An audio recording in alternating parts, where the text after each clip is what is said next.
Happy Wednesday, friends. We are 5 weeks into Lent at this point, and I hope that you've been able to enter into another week of practice, reflection, fasting, all of the above. And you know what? If it's been a hard week, if it has been a week where things haven't quite gone your way, that's okay.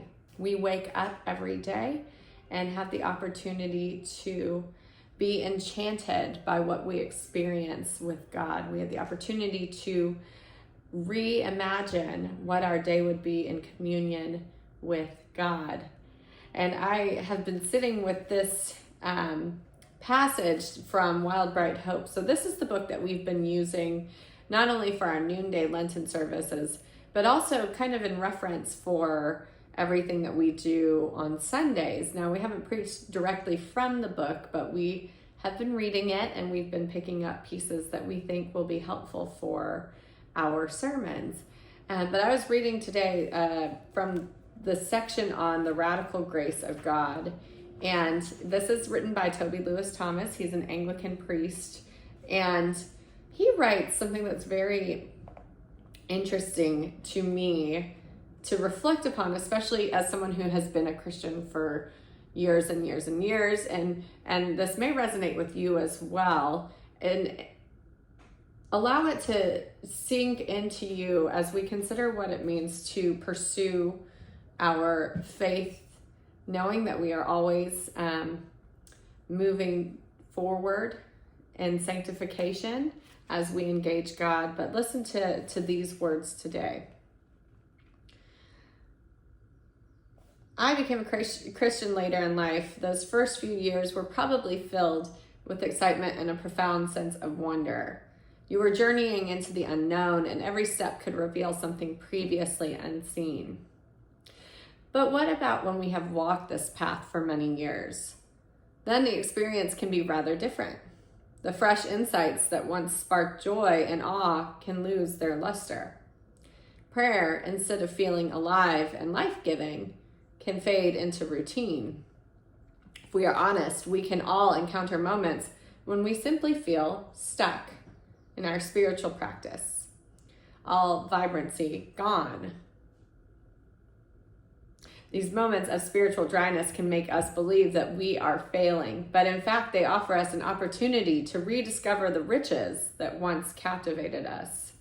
We are being called to embrace the mystery of faith with fresh eyes and an open heart, to renew our commitment to the journey and to seek out new ways of connecting with God. In such seasons, it is good to remember that growing to spiritual maturity is the work of a lifetime. Don't you just love that? Especially in Lent, where we sit with our mortality, where we sit with facing our lives, knowing that at some point our physical bodies will perish, that we will pass away in that setting, but knowing that our life in Christ continues. How can we reimagine? How can we revive? How can we be constantly looking for ways to be reinvigorated, to find vibrancy, to be captivated? I don't know about you, but it seems it's an exciting thing to consider what we can do to encounter God in new ways.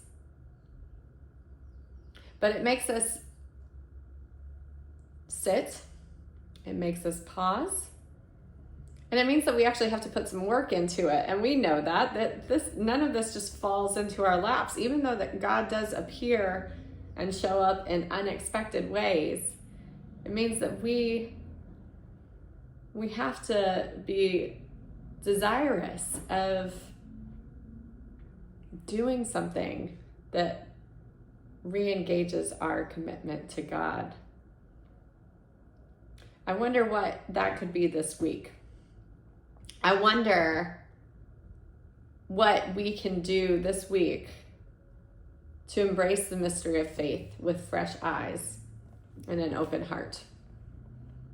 Let that be something that you challenge yourself to, especially if you feel like you haven't done anything else Lent related. Let that be something for the next few days that you invite yourself to consider and to act upon. Happy Wednesday.